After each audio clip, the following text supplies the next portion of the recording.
My name's Yousef, Benhamida. I'm an entrepreneur. Right now I'm living in this condo, luxury condo. I would not recommend getting a luxury condo as a business owner. It's just not really wise to increase your lifestyle. Luxury condos just do not make you happy for a little while. It's like buying an exotic car. Yeah. Or do you have an exotic car? Yeah. So I had a Ferrari. It's not going to make you happy. Like things that are very expensive, they'll make you happy at first because it's a dopamine hit. Mm-hmm. You'll feel this bump in status, but then what you really find out later on down the line is that all of the validation comes from within, which you learn later after maybe you try to buy all these things to replace internal confidence, or just like nothing's really changed. Like I could get rid of this place, I could get rid of everything, and I could feel more confident than I did when I was in my 20s, but nothing really changed. All that really changed was experiences and knowledge to realize, oh. How old are you now? 38. 38? Well, good for 38. What would you say if you could go back to your 20s when you spent a bunch of money on those things? Do you regret that decision? Yeah, so whatever money I spent, obviously I acquired knowledge that I might not have been able to get any other way, or experiences, but it's not just, I didn't just spend that money. Like that money could have been turned into so much more. Yeah. Sometimes when the money's rolling in, you think maybe there's a never ending. If I could go back 8 years, take it all, throw it in the, let's call it not even reinvested in the business, which I probably would have known what to do. S&P or the indexes, Vanguard indexes, 11%. That money would have been doubled, maybe tripled. I would definitely have done things a little wiser. However, now I can, you fulfill all your fantasies. There's that drawback. We're only dying. We're living for what, another 50 years, if I'm lucky? 60? The last 10's probably not going to be that good. What's your biggest change that you want to make to yourself right now? I'm already doing it, I think. I think, just it was kind of interesting having somebody film you. Actually having you film me right now, it's a little different. Like, I mean, I've had it before. I've been on camera, but like to always be on camera, it's a little weird. So I'm doing it. No, definitely. Yeah, but I mean, dude, no, you got to make changes quick. Like your body tells you really quick, unless you're like drugged up and alcoholed up, because then you can't really tell. Your whole life is in chaos, and you can't really identify things when you're like jacked up, because there's too many things wrong. Yeah. But once you're a little bit more clear, you can kind of identify things pretty easily. Your body will like freak out and tell you. So it's like, oh my God, I need to get out of this box. This condo is obviously like extremely nice if you looked around. I made my own prison. Surprisingly, I made my own prison, I built it, and I boxed myself in. Some people might not see it that way, but as an entrepreneur, when you have your own business or when you're trying to start new ventures, you have trapped liquidity or trapped money in your house, and you can't use it, and so that's your fuel. Like I always envision, like we're on a rocket ship. Like we're on a rocket ship and we're flying through space, and we're trying to like catapult ourselves forward. But our spaceship is just a little bit too heavy because we decided to load up on assets that we did or did not need, rather than running like a super lean rocket and dumping the fuel to boost forward. So that's kind of what it's like. Now, if you work like a normal job, like then maybe you want to just buy a house and you want to live in it that's reasonably priced, or a duplex. It's different. Is it just when you say built your own prison, is it literally the physical space, or is it like the money aspect of it? It's a combination of both. So number one, the banks got me for 30 years, 26 now, and I can't rent the place out for as much as I could actually get if I renting the place out does not cover the expenses 100%. And even then, if I rent the place out and when I wanted to sell it, I couldn't sell it necessarily that easily because there's a tenant in there. So it's a long-term aspect. Now, I can't ghost. Now, if I want to travel and move around, which I do, I want to be in different places, I have to pay double rent. Or I double cost. So I pay for this place because there's a mortgage, there's HOA, which is high. It's $1,200 when I got in here. Now it's $1,600 then assessment, so I've been paying $2,200 a month HOA here. And so you can't move. Like I can't go from this point to another point. I have to pay double, and then I'm forced to come back. Like it has a pull on me. It has a leash on me. It has an invisible leash that can only be broken by having enough money where it doesn't matter. So the play is that I made the mistake. It wasn't necessarily a mistake getting it, but it would be a mistake holding on to it. So you don't need to own the real estate you live in. Okay, that's in my position at least, and everybody's different. You do not need to own the real estate that you live in. You can own other real estate which other people are living in, or potentially maybe like a multi-unit complex where a lot of people are paying rent or other people are paying rent and you have like a small little quarters there. Living should not be, I don't think living should be an asset until way later down the line. Because then you also have more money to gamble on your own business. You don't know what's gonna work. You try different things, like having him record me right now. I gotta pay, this is a gamble. I'm taking risks. Obviously you start small and then you kind of keep going with it little by little, but you don't know what's gonna work. You have to do a lot of tests. I'm always testing, and testing is like, oh, you bet here, you bet there, you bet there, you bet there. Oh, that works, you bet more. You'll see even the biggest companies in the world, they constantly talk about the speed at which you can test. They don't know how to do anything. They don't know how the world's gonna unravel with them. That's why they typically like to deal with people who have done something before, but things change very, very, very quickly. Like ads used to work in 2015 on Facebook a lot better than they do now. Now what? Organic content works a lot more. So that's why you see people making massive amounts of content, investing rather than ads so much in organic content. Things change, so you gotta be adapt.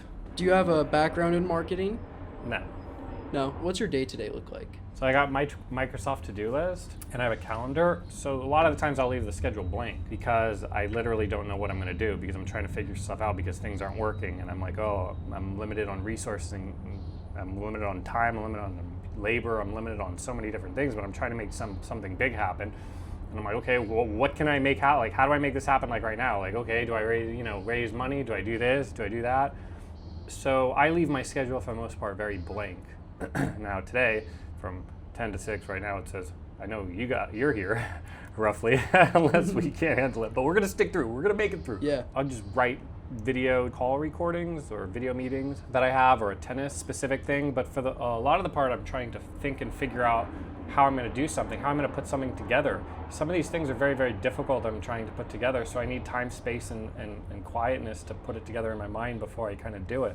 Every day I wake up and there's like a pile and a mountain of things I have to deal with. Unfortunately, I've kind of gotten myself into my own hole, not own hole, but like own position, where there's so many things happening. I'm just trying to just move through it a little bit at a time. Like, have you heard like Bill Ackman or the Ackerman Pershing Square guy talk about how he was getting divorced, all this money and chaos, and he was just like, okay, he was like $4.5 billion in debt, divorce, all this stuff, or they lost like $4.5 billion, and he was like in a dark space. Just like move forward, just like a little bit every day. And I don't think my position is as dark as his, but there's a lot of things pushing on me, and I just have to wake up feeling like garbage, and I just have to like kind of try to get to a good feeling every day. Usually that's a little bit of like a jog in the sun, even for like 5 minutes or 10 minutes, some caffeine, hopefully not too much, and a shower ending on a little cold water at the end will definitely wake you up. A little stretching. So it's like how to get in the optimal feeling good as fast as possible. Would you say that usually you are a self-teacher, you don't go to others to learn? No, you usually will try to do it yourself, and I'll usually try to do it myself, and if I just realize it's like I just can't do it, or it's too difficult, then I'll go and I'll do it, and then I'll bring it back. So investing in your body is a really important asset for you. Yeah, and it doesn't take very much. Like you can get like a Bowflex dumbbell set and a bench press and a mat, and even though there's a gym here too, I got my own gym in here, so I don't have to go to the gym downstairs or anywhere else, and you can just get in you can get in a 30-40 minute workout. You throw in 20 minutes of stretching in that. You got 1 hour, you got a stretching routine and a workout routine, all pretty much done. You never have to leave your place. You want to take it a little further? You want to go jog 3 miles? You go run at 1.5 miles out, 1.5 miles back in, boom, hour and a half. You did stretching, weights, and running, cardio. So that's how I've always been able to stay super fit. And in terms of eating, I don't buy it, just don't buy anything bad. It's very easy to fall off, in my opinion. It's super easy to fall off. If I ever drink, I'll start eating worse, I'll feel bad. I won't be able to exercise as much because it steals your energy. So that's why I try to stay away from alcohol and things that make you feel bad, because it's kind of like a superpower. It really will steal your energy. It's like I always say, it's like sticking a needle in yourself and like withdrawing the energy. I just asked ChatGPT. I took pictures of everything in my place, everything, all my drawers, everything. I said, hey, I want to look like this person. Why don't I look like Novak Djokovic? He's super fit, he's super skinny. What? And then it basically just told me what to do, and I did that, and it was like super hard. I was freaking out during it because like my body was not used to like not eating so many carbs. And I threw away everything. I threw away I stopped buying grapes. I stopped buying all this stuff. Now, it's weird because people can't really do this because they live with families. and other people are buying food and like putting it in the house. So that's really hard. I don't know how they can do that because I go over to those people's houses and I eat their food. I think now is the time to face your fears and to do whatever is going on in your head that you think you should based upon the dreams that you want. I don't know whether that's start a business. For me, I don't know whether that's start a business or take a job or do this or do that, or everybody's at different points. So, but their internal has something to say. Yeah. If it ain't too polluted. Why should people listen to you instead of someone like Andrew Tate or Aiden Ross or something? Yeah, well, so there's a bunch of people out there, but I don't know how relatable figures like Andrew Tate are, because most people are never going to be on his level, or at least his perceived level, which seems to be pretty real. But you never know with Instagram because you never really know what's going on behind the scenes. So, but he's more like just talks down upon you. Talks obviously not only down upon you, but there's a lot of shit talking on people and basically making them believe that the only way or the best way is to proceed to buying their program, and you will learn how to make money, and that's, you got to do this. You suck. Buy my stuff, then you'll be good. You learn a little bit online, but you don't know if it's real necessarily all the time online. You know if it's real in person.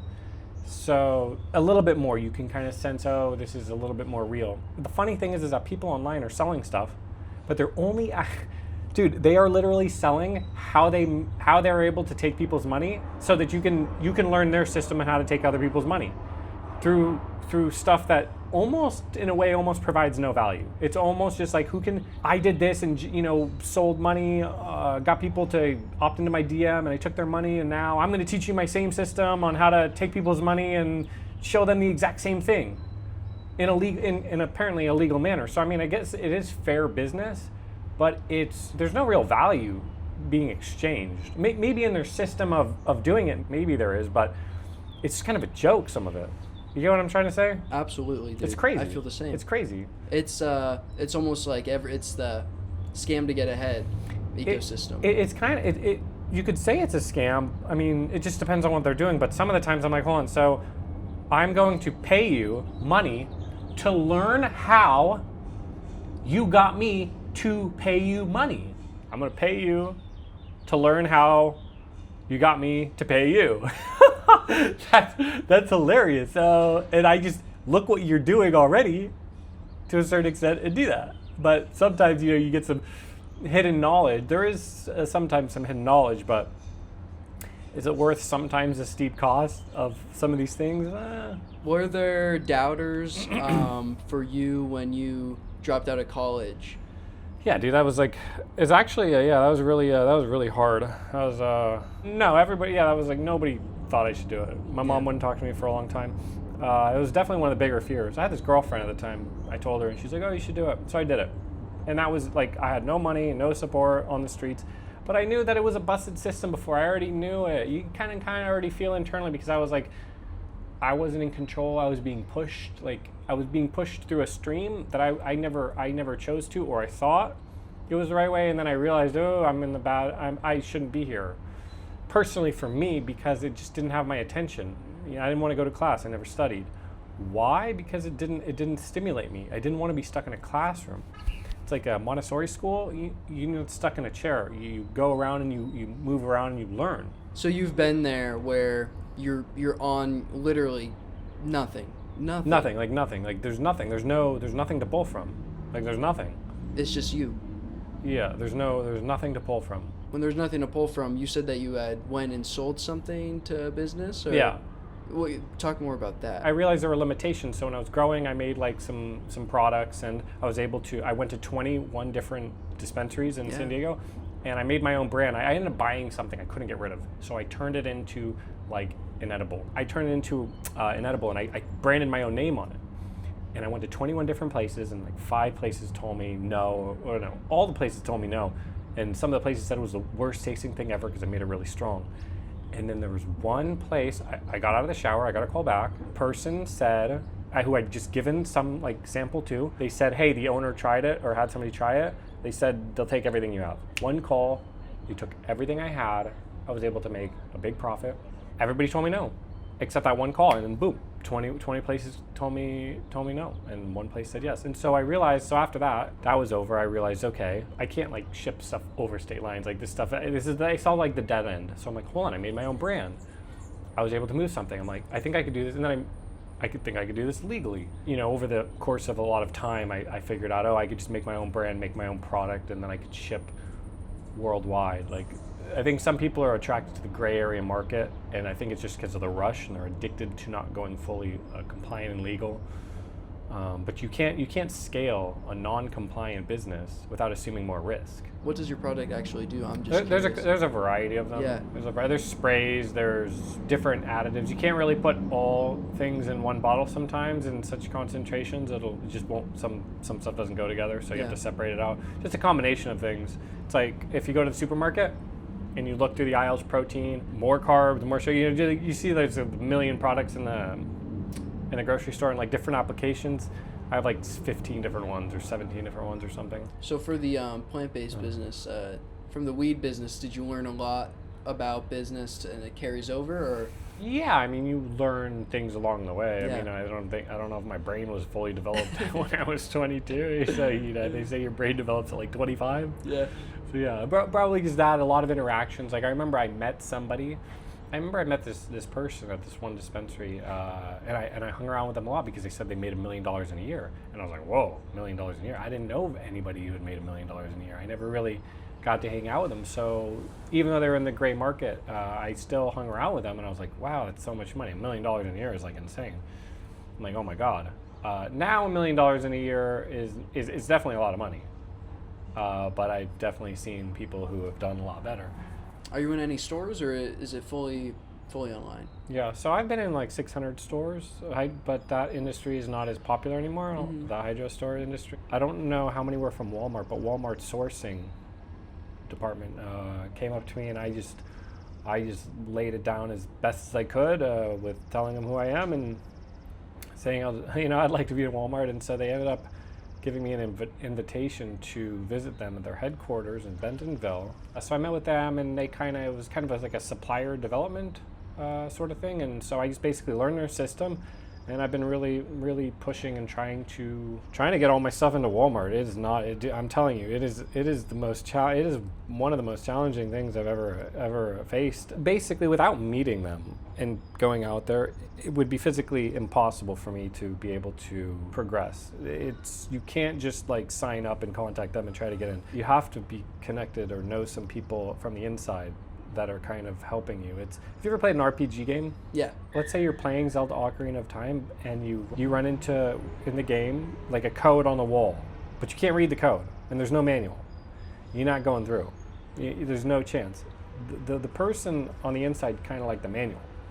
You can go to the manual and kind of say, what do I do here? And that happens multiple times. Like there's been multiple situations. I'm like, I'm trying to move forward, and I can't. It's not possible. But then I go, what do I do? And they tell me, or they help me, and they assist me, or else it'd be impossible. I've talked to people I know in San Diego. I'm like, hey, how do you get in here? I'm like, not how do I get in here. Do you know anybody that's in Walmart? Do you know anybody doing business with Walmart? This guy's like doing $50-60 million a year online. He's 65 years old. He's been around for a long time. He goes, I've never met anybody in Walmart. I've never met a single person ever in my entire life, in real life, that has ever actually been in Walmart. I knew friends back in the day telling me you could pay like 50 grand or something to like maybe have like a business kind of get you in. Like it was like, how do you get in? It was like this exclusive thing that nobody's really allowed into. And so that's my experience. So that's what I've been working on a little bit, and it's not easy. Private equity people and all these companies are always trying to acquire businesses, not just me. And so I asked one of them, I need UGC and influencer footage, and it's different. And so those two are different. And so then on top of that, I asked, what kind of marketing team or platform could help me? I don't know if I necessarily asked that directly, but he did tell me, talk to this person for this company. I won't say the company right now, so I scheduled a call with the founder of the company because it looks like he can be my company lacks marketing, and I don't also, so I could hire a marketing person, but that's going to cost a lot of money. So, I could assume the marketing role, and I could just hire a team outside of the firm that can also do the same thing. So I'm like, okay, well, do I hire a marketing person or do I be the marketing person and then just find a team of people that I can pay to do this? Or can I just, build my own team? Or, how do I do this when I'm restrained on resources? For the amount of money you make a month, how do you split up your spending? Do you have like a set amount that you want to save every month, a set amount for fun, and then like a set amount for expenses? Spend as little as possible. And then when opportunities arise, just do it. No, there's no amount. Just spend as little as possible, personal-wise. There's no cap because you just, okay, do I need this? Do I need that? Do I need that? Also, when you're spending, let's say, X amount of thousands a day in the business, maybe spend a couple hundred here, a couple hundred there. It's not a big deal. But honestly, the bare necessities really lately, because let's say a UGC video cost me $100, $200 to make. Well, if I spend $500 and if I could get somebody to make 5 videos, I could increase my sales for, let's say, $400, $500. Well, I'm like, oh, if I spend this money, if I blow this money leisurely, I could get 5 good UGC videos that could sell more and get me more money. So it's always like, oh, am I spending this money or am I spending potentially double or triple this much money, or maybe 4 times? So it's like I don't see it like that. I see it like, ooh, that's valuable fuel. That's $500 I can put there, and we can turn it into more fuel. So that's the difficult. I don't count. It's like going to the gym. Other people say, oh, like, hey, how much you work out? It's like, well, I don't. Sometimes I don't count the reps. I'm like, shit, I can't do it anymore. My muscles are dead. All right, let's go inside. We gotta move around. Okay. So within a company, and this is where I've not been doing well. I have an internal library. Mm-hmm. So it's a one folder. It's a folder. It's like a book. You open up everything. Everything is labeled and named perfectly. Operations, marketing, legal, labels and packaging. Boom, boom, boom, boom. Everything is super. Dude, I could show you like the packaging infrastructure SKU data master base thing. Look at this. This is like just one thing. Like everything, all the sheets and stuff. Like look at this. This is all the labels, all the products, all this. Everything, every single thing you need to know about all of them, all the labels, all the files, all the images, everything in this long sheet. Wow. Basically having this thing, because like at any point in time, I need to pull something, every single possible thing almost that you need to know. I need to know about a product. I can just click a thing, but it took me 6 months to build this. So I'm like building on the computer like a madman, 19 hours a day on Google Sheets or on the drive, renaming stuff, all just this whole library. It's like literally you have a library in your business. It's literally like a library. Like you have to go to a section. Where do I pull X thing for this? Well, if you don't know it, you're gonna lose time. And if you lose time, you could go out of business. Swear to God, dude. Swear to God. What's this raised bed gardening thing? It's a raised bed gardening. So the items that I have, a lot of people are raised bed gardens are very popular. It's like a raised bed garden. Yeah. So basically, my item can be used in for raised beds. So like there's actually, it's funny, I have a starter kit right here. I can actually sell and make a video right now.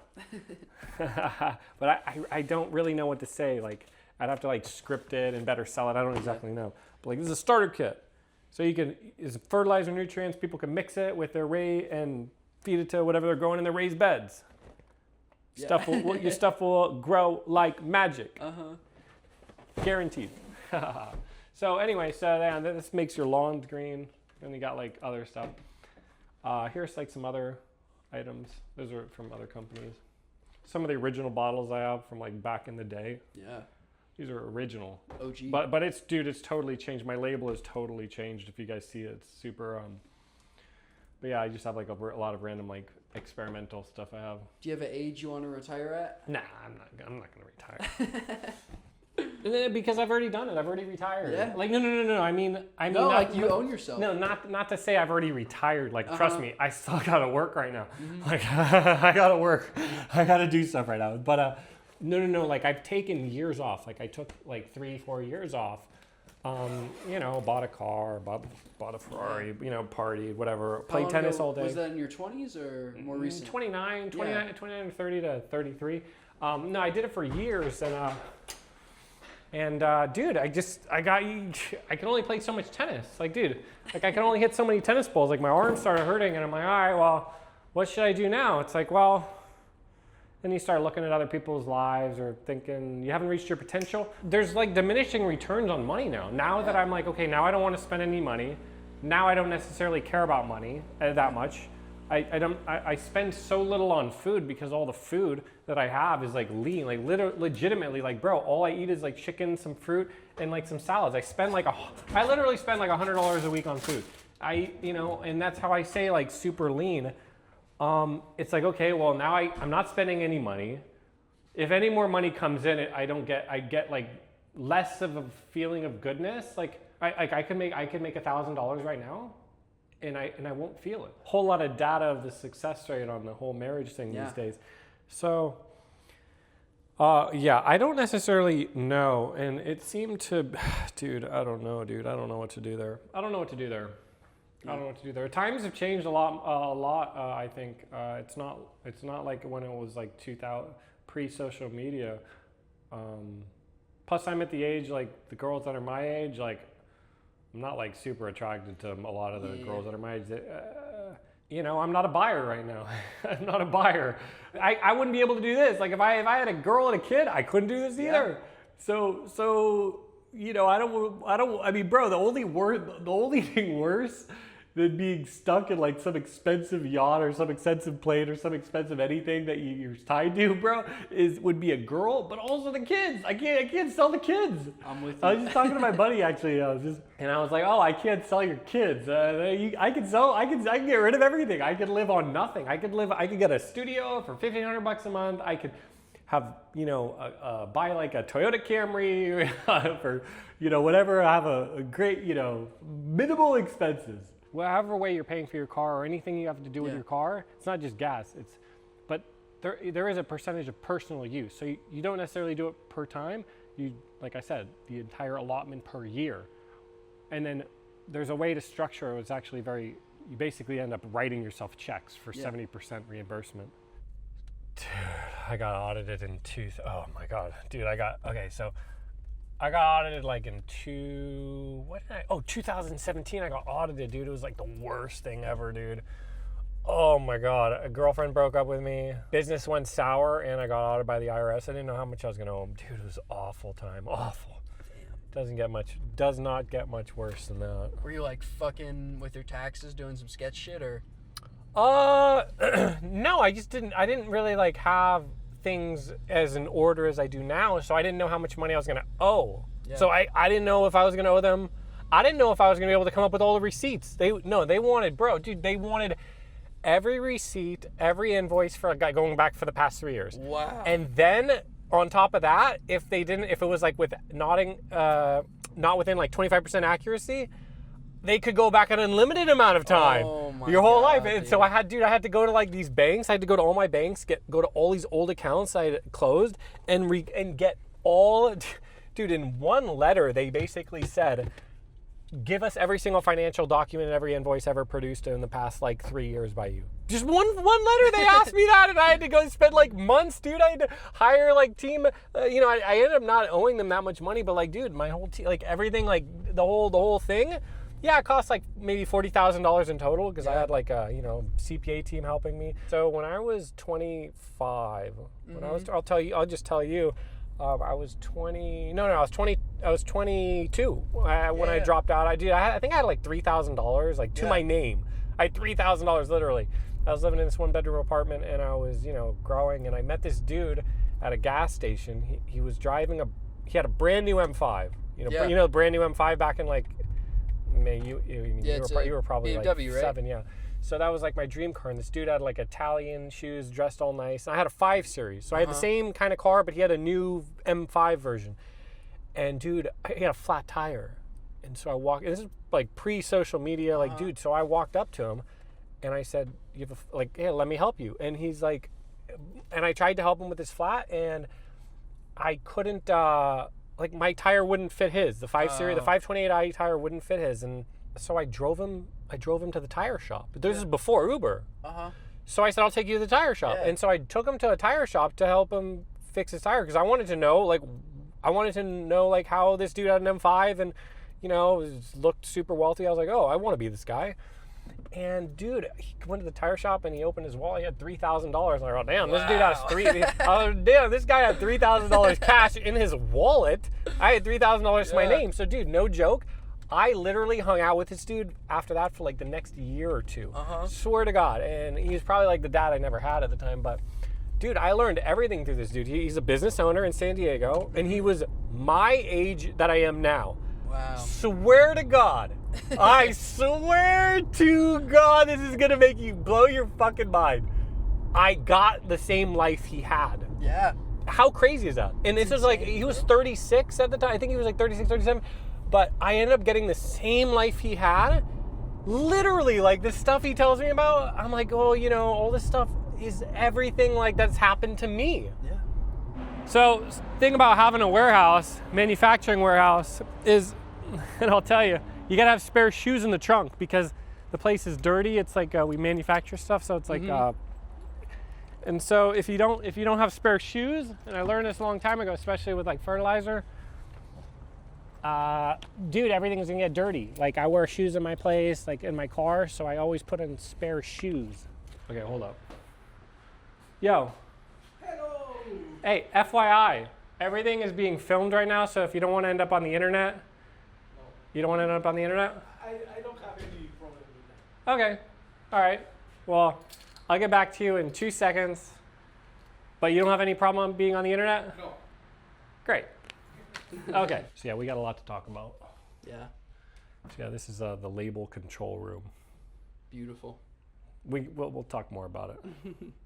Yeah, so all this food, like all these chips, Lay's, whatever, if you look at all these snacks, like there's a ton of different things. Like there's so many different things, like all these protein bars, all these different things, Doritos chips, dude, and Gushers and just everything, dude. All these foods and snacks, dude. Some of these businesses, like they have like vending machines and they charge their people, bro. It only costs like a few $100s every 6 months for all this stuff. Like, do you know how much like $600 for all this stuff it costs, or $300, let's say, at Costco and Walmart, dude? Everybody's stoked.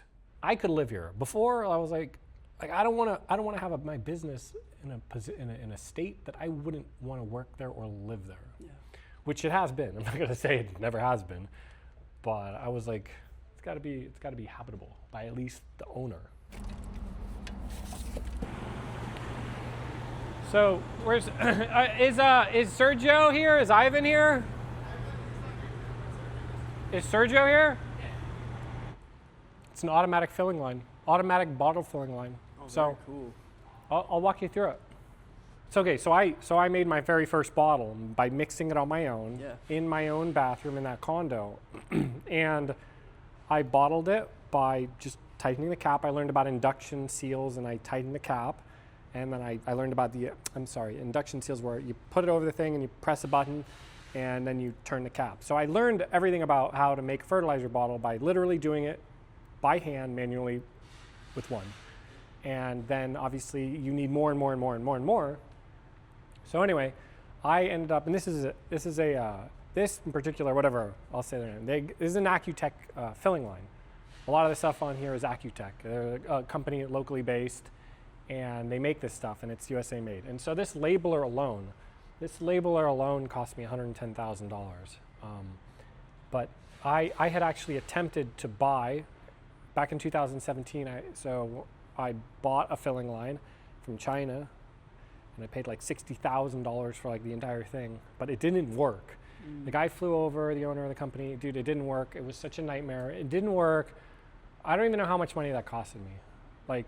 And so the very first thing I asked with Accutech, I said, I realized it's like 5-6 times more. Like for this whole thing is like, you know, whatever, how much money, $350,000.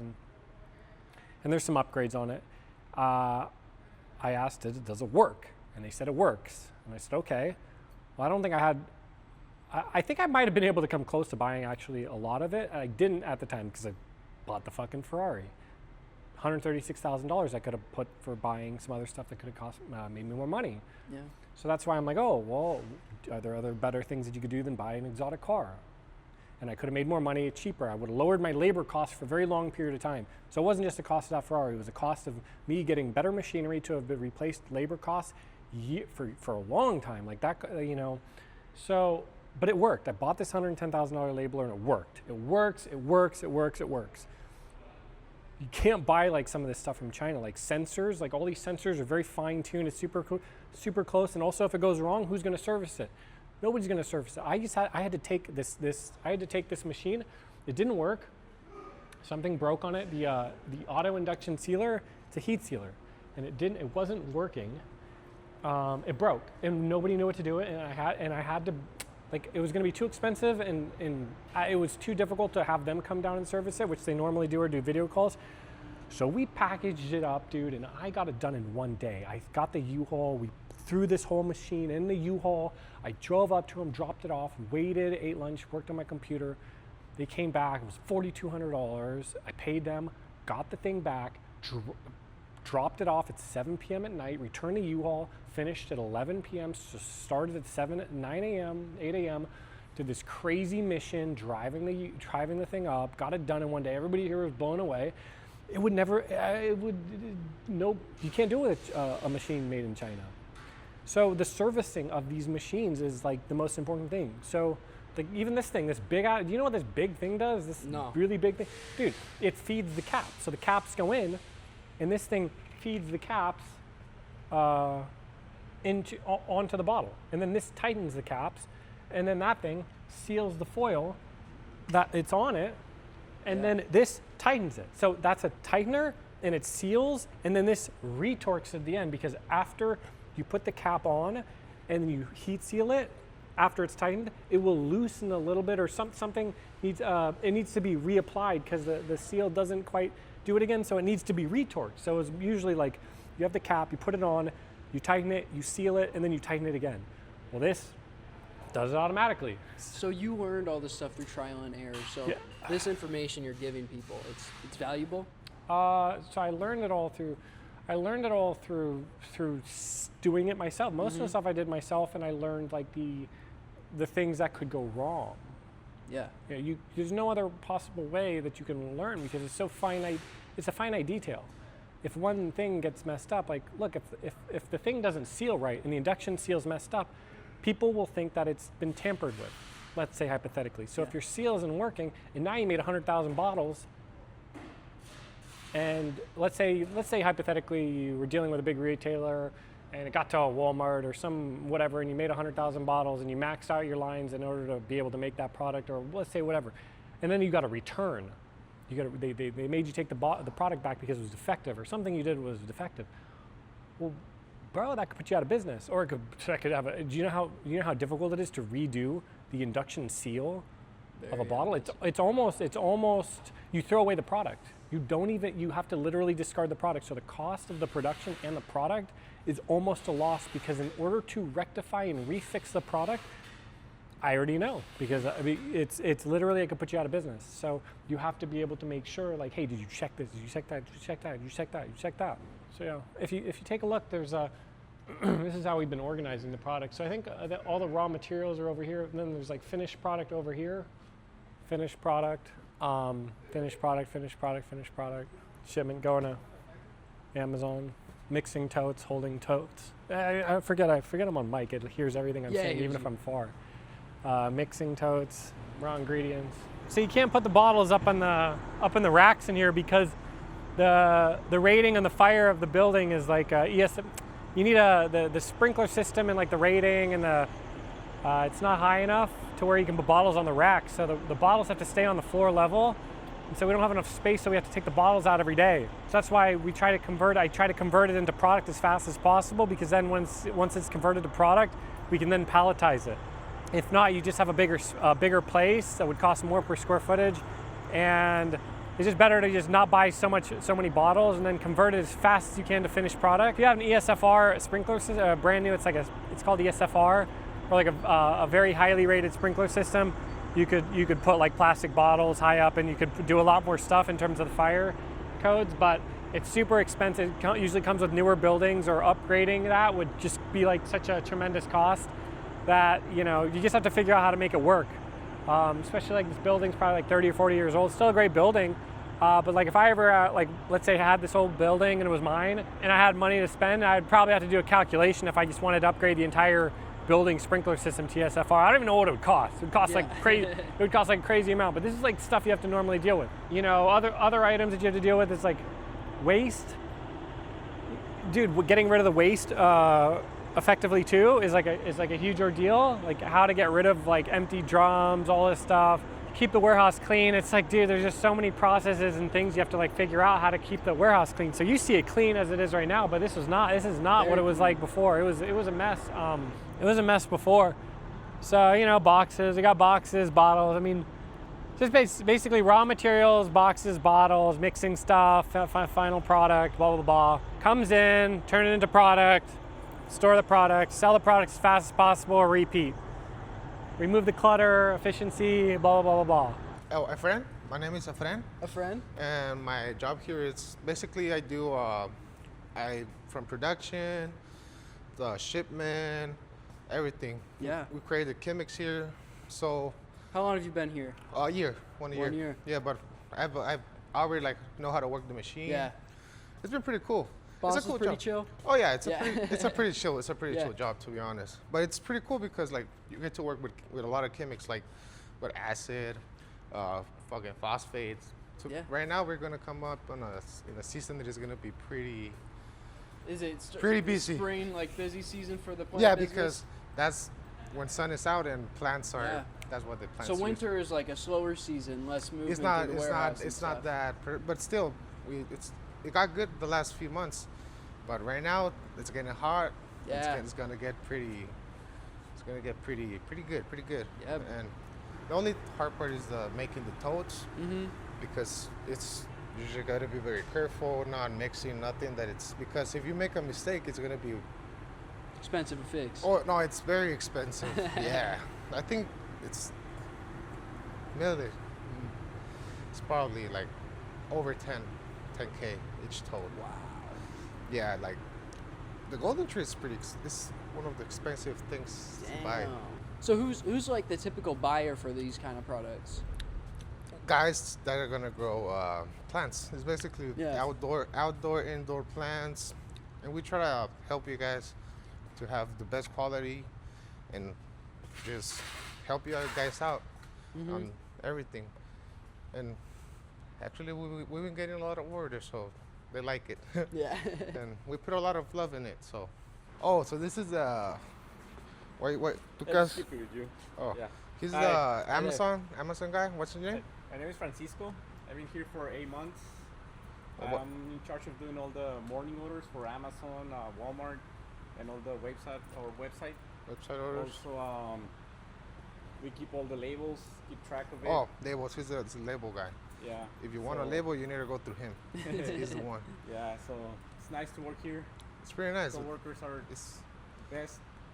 pretty chill. We're pretty chill. We work hard. We've been working, so that's why we're not as fast now. But it's gonna get, right now we got like 10 totes to make, so Yeah. it's gonna get pretty, and it's getting hot. Yeah. So Summer is coming. It's the it's peak gonna season, it's so gonna be exciting. So we're excited. we're It excited. doesn't get too hot in the warehouse. Oh yeah, It does. gets- Oh man. That's why we have that one. Yeah, Yeah, You we get it just filled put with water? in it and And you're pretty chill. that's good. But it's gonna get pretty productive over here. Last year we were making every day, we were running the machine like 2,000 bottles, 3,000 Wow. bottles a day, even more. That's crazy. I think one day we got to like 8K bottles probably. Who am I here with today? Hi, I'm Juan Carlos. I'm the Director of Fulfillment here in Humboldt, Secret. And what I do is mostly work with statistics in order to decide what and how are going to be building all the products that we need. For that, I take in account all the statistics from the previous year for Amazon and wholesale customers, and a little math, a lot of help of my boss, Yousef, and like this is what we are going to be doing about in the next 3 weeks, and this is what needs to be gone this week to Amazon. Yeah. That is our main customer. This is what is finishing. This I'm going to tell you, it's a secret that is not executed fine in many companies, but what we do here is to be sending like small parts, but constantly. Like previous month, we sent over 82 shipments. Yeah. Okay, but we never ship when they are empty. We try to ship the things like 1 week before they run out of product. That way, in this week, Amazon is selling, selling, selling, selling. Even we don't send anything like this, the starter kits, Amazon still has them. And those 585 are 6 pallets. Yeah. So they take like 2 weeks in arrive to Amazon. But the thing is, this should be arriving when Amazon is getting empty. Exactly. And we keep doing this. So that's why you see a lot file for the production line. And here is going to be always 1 to 4, 1 to 4 every day. And that way, they are selling, selling, selling. We save in shipping, and well, that's the thing that we do. Okay. Logistics, it's the most important part of a business, I feel Logistic, like. or Yeah. as in Greek say, strategos. Yeah. That's the logistic route of logistics. And yes, that's what we do. Yeah. And how long have you been here at Oh, HSS? I'm happy to be working with Yousef since June 2025. Yeah. And it's been a great ride. Yeah. That's awesome. Yeah, he's supportive. Even sometimes I'm not really easy, but he's supportive, and he's a great guy. Hey, my name is Sergio. Gladly and happily working here for HSS. My role is warehouse manager, so manage the team, get my guys in and out, whatever they got to do, helping Juan out. Been a big help. Yousef as well. Happy to be here. Happy, great team, man. Great company to work for. So a little about what I do is, so I manage my team out there, get them up to speed on what Amazon needs, what we need to produce for any future sales, keep ourselves stocked up. Been having a great couple months. Hopefully it goes on a little bit better. I'm also in charge of machine maintenance, machine operating, fixing hydraulic components and stuff. And yeah, man, like honestly, dude, awesome team, bro. Wouldn't wish for anything else. I've been here for almost about 5 years, maybe a little bit more. Happy to be on the team. Yeah. Happy to have the people I work with. Great boss, great owners, man. A great owner, I mean, and man, just happy to be here, dude. Overall. Yeah, so this is a label control room. So okay, so when you're making your own products, manufacturing, especially like fertilizer, it's super hardcore. The labels is like, so we have bins and pallets and barcodes for the finished product and everything in the warehouse. So this is where all the labels go. So let's say you have 17 different products, 4 different sizes for each product. Now you have like what, 60, 65 different labels. So you have to have a super organized area. And this has like some other like personal stuff, some other stuff in here that I need to clean up. This is like my own office, but like basically if you see like there's all these labels for each size and they're all categorized. There's like an order to it too. Like it goes like in order of from like smallest product size to largest. And anyway, long story short, it's a super complicated thing. And if you're basically running like a CPG company and you're manufacturing the product yourself, yeah, it'd be very wise to have your own room called the label control room, LBC room, which is my office at the same time. And so yeah, it just really helps be able to identify things very, very quickly and pull things very, very, very quickly. Is basically because you can, so the labels are the most complicated thing in this entire warehouse almost, because bottles, raw materials, that stuff, anybody can buy it. If I told you, hey, call this vendor and go buy it, you could go buy it very easily, right? But having the label, because there's compliant aspects to the label, is super hardcore. Once they're applied to the bottle, it's pretty much, it's like, there's no going back. So having the right labels, knowing what's there, applying them correctly, it's like one of the most important and complicated systems, I would say, in a CPG company, especially when you're labeling it on like an item. What does CPG stand for? Consumer products, consumer packaged goods. Oh, okay. Company. So consumer packaged goods. So it's packaged and then we put a label on it. And so you can't just call somebody and buy these labels. You need the correct file. You need the updated file. You need to have the correct version. You need to have a lot of items, and you need to have the correct qualities. Make sure it doesn't it's printed the correct way. Everything's has to be like very, very, very, very perfect, precise. And if not, well, you could end up spending thousands of dollars and getting the wrong labels, or even worse, putting the wrong labels on the wrong product, and now you're in. That would be a nightmare. I think you could literally make a reality show out of anybody that people can relate to on a mass level. Like how many people work in warehouses across the nation? Millions. How many people like could relate to any of those any of the 5 people you just met? So many people. Think about it. Jersey Shore, dude. People who just drank and went out and started fights and wanted girls and worked out, became like the most famous people in the world. Why? Because people could relate. Because it's just normal people float on this fucking planet, spinning through space with a limited amount of time. And all we want to do is just bang hot chicks and have a lot of money and free time, and not lose our health. I mean, that's most guys. Yeah. Some guys like guys. So. That's the truth, though, isn't it? Yeah. Anyway, bang a bunch of hot chicks. Yeah. What's your like in your 20s? What were your 3 before the business? What were your 3 like big goals in life? Yeah. So I actually I looked back at like this vision board I had, and it seemed like a lot. Like when I had $0, I wanted to be out of debt because I owed like I don't know a decent amount of money.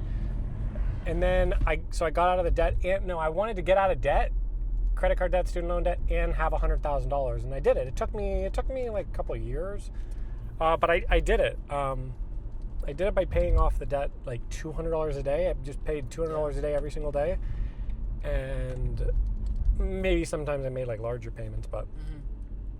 So then I got that, and then after I got the $100,000, I rewrote it and I put $1 million, and I got that. It took a little longer.